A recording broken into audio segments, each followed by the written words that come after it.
transporting audiences with these simple words. A long time ago, in a galaxy far, far away.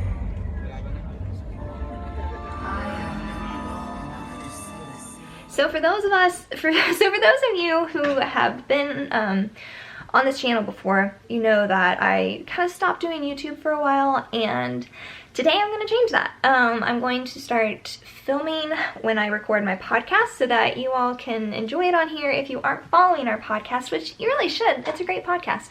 And so you're getting really the same stuff. I might add a little bit different, edit a few things out, like I'll edit this out and we'll not put this in the podcast. But yeah, I thought since it would just be good to have it on two forms of media. Also check back tomorrow because I might be posting a weekly vlog thing. Like, so I started a vlog last Thursday or Wednesday, one of those days, and I've been filming like every day. So I'm planning as of right now to maybe do that on a regular basis, but we'll see. Haven't decided for sure, but we'll see.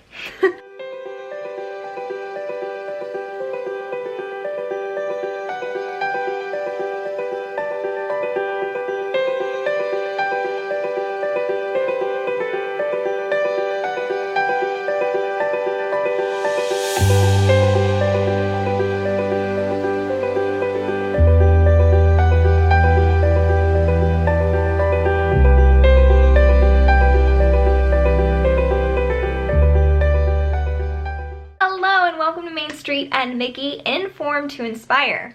I'm Abby, and here on Main Street, our goal is to bring magic to your ordinary day. We're going to bring you Disney tips for your next vacation and how to experience the magic of Disney at home. We're also going to share stories of inspiring people we hope will inspire you to make your own magic as well. So put on your Mickey ears and grab your lightsaber and take a walk with us down Main Street, USA. Star Wars has been a part of the Disney park since Lucas and Disney paired up to create Star Tours the ride. Before my DCP, I had never ridden it because I was afraid it would make me sick, and it usually does make me feel a little off after riding it because I eventually broke down and rode it because it was the only Star Wars ride. So when they announced Galaxy's Edge, I was set to lose the streets of America, but I am so happy to have parted with it in order to get the amazing planet of Batuu. As I mentioned in last week's episode of the podcast, I had the privilege of getting to be there opening day for Galaxy's Edge. And not just opening day, but literally the moment it opened to the big crowds. I stayed at All Star Movies, woke up super early, kind of feeling silly because it felt so early to be going out. Like, it was 3:30, so I had to wake up really early. But boy, I was glad I did because the crowds were there already waiting when I arrived. First, we waited to get through the gates of Hollywood Studios. Then we waited inside on the streets, pushed back and forth in a crowd that is honestly unimaginable in today's world. Somehow, I followed the line down Sunset Boulevard, and I was so confused why they were taking us this way. But then I realized I was headed to a special pop-up shop for Galaxy's Edge merchandise. I had to make a tough decision: get special merch or be one of the first in the land. I reminded myself why I was there, got out of the line, and ended up getting Starbucks because no one was in that line. Then when I exited Starbucks, I ended up in the front, towards the front of the big crowd itself. But then the race was on me because they were opening up the way to the edge of the new land, and I ended up almost being trampled. I did make a couple friends along the way, which was really fun because we even got to ride Smuggler's Run together. And I saw some YouTube friends on there as well. I was happy I achieved my goal of being at the opening of a new part of the Disney parks because that was a big goal of mine when I bought my annual pass. So today I'm going to share my favorite parts of Galaxy's Edge and why it has to be a must on your next Disney trip. Number 1, the atmosphere. The Imagineers really hit all the senses right when you step onto the planet of Batuu. You hear the music, the sounds of spacecraft landing and taking off, droids, and sometimes First Order stormtroopers. You smell the food and whatever else they're pumping in. But it's definitely a specific smell that when you smell something similar after leaving the parks, it makes you remember Batuu. And then the road you're walking on is made to be rough and you can see droid prints all over. As for the sense of touch, the marketplace offers many objects that you can purchase that seem to be right out of the movies. not to mention getting to create and hold your own lightsaber or droid. Number 2, the food. I didn't think food would be something I'd like from Batuu because there was talk about it being very different and made to be more off-world themed, and I'm not big on unusual food and spices. However, it has become the place of some of my favorite food from Disney. The Andorian chicken wrap from Ronto Roasters is amazing, and I also love the grilled tip yip from Docking Bay 7. I also tried the Outpost mix from Katsata's Kettle the day of opening, and oh my goodness, it's so addicting. It's like spicy but sweet, and oh, I love it. I absolutely love it. It's not a big thing, just basically kettle corn with different flavoring, but I think it's a great snack. Then, of course, the blue and green milk. I haven't tried the green milk, but I love the blue milk. A lot of people either like one or the other, or they dislike both. I think it's refreshing, but definitely expensive, and mainly for a good Instagram post. Honestly, it's good, but it's very expensive for what it is. I've made my version of blue and green milk cold foam for my coffee, and you can find that on our social media and blog, which I'll put in the links or in the description below. I've never been to Oga's Cantina yet, but I have heard great reviews. I want to try some of their non-alcoholic drinks next time because I've just heard really good things. Okay, number 3, the rides. The only ride at opening was Smuggler's Run. I love the fact that you get to enter the Millennium Falcon and help fly it. However, it did give me a lot more motion sickness than even Star Tours. The entire ride is basically just a better themed Star Tours, if you ask me. It's great, but... And then you have Rise of the Resistance. What a ride. My sister and I woke up super early to grab a boarding pass in the pouring rain.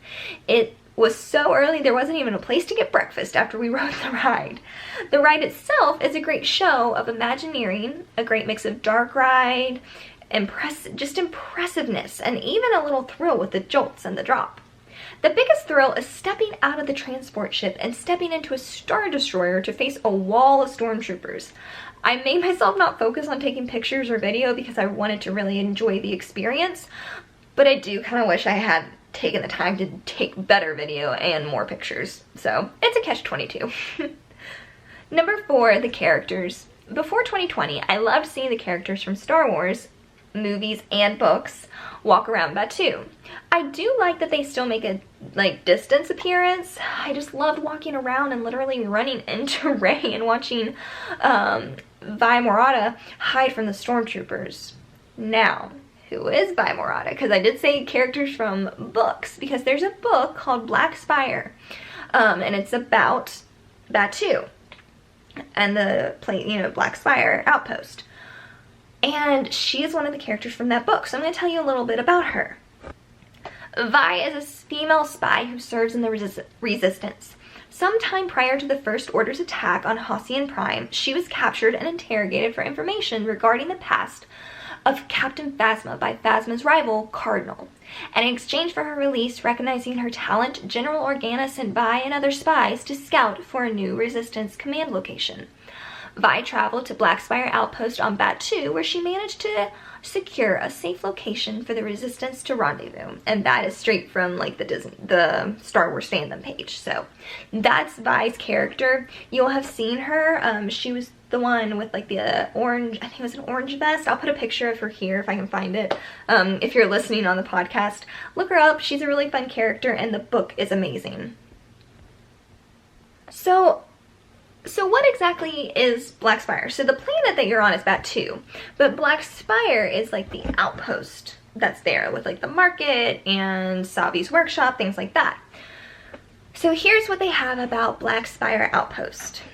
Matt Martin, a creative executive for the Lucas Story Group, compares it to the Forgotten Towns dotting Route 66.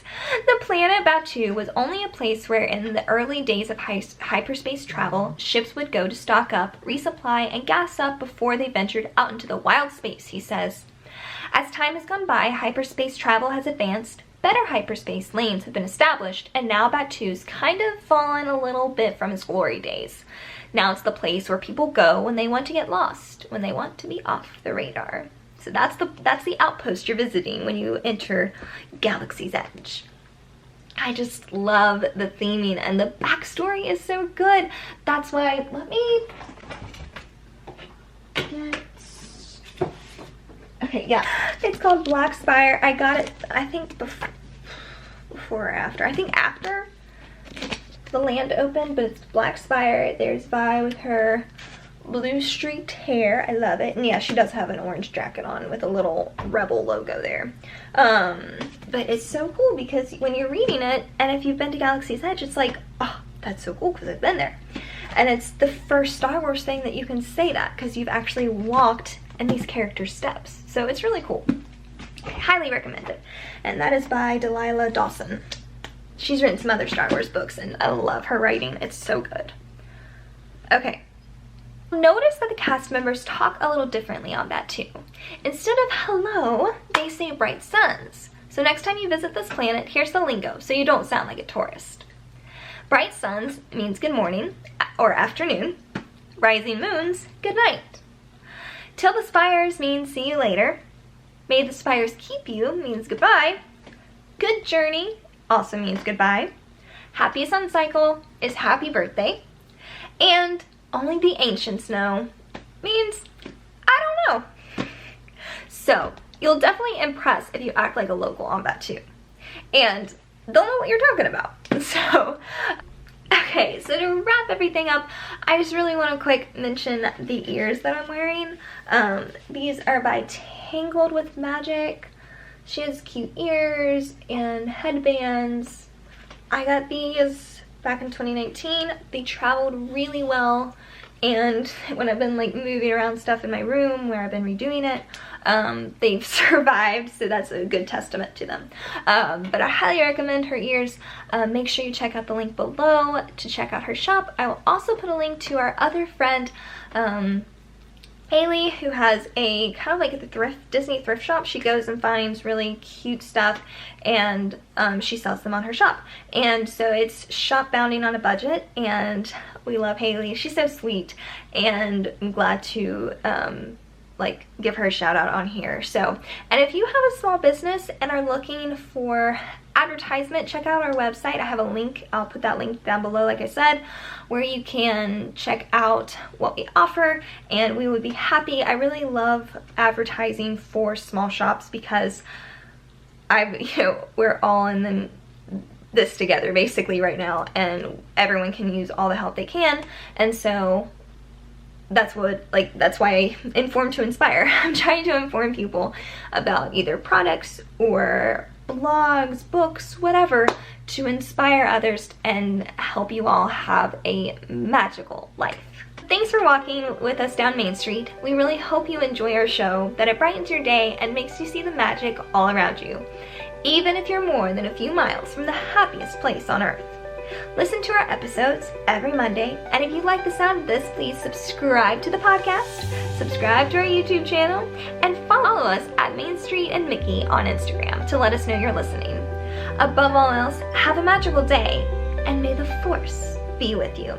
Of your adventure in a galaxy far, far away. Thank you, and enjoy your time here at Disney's Hollywood Studios.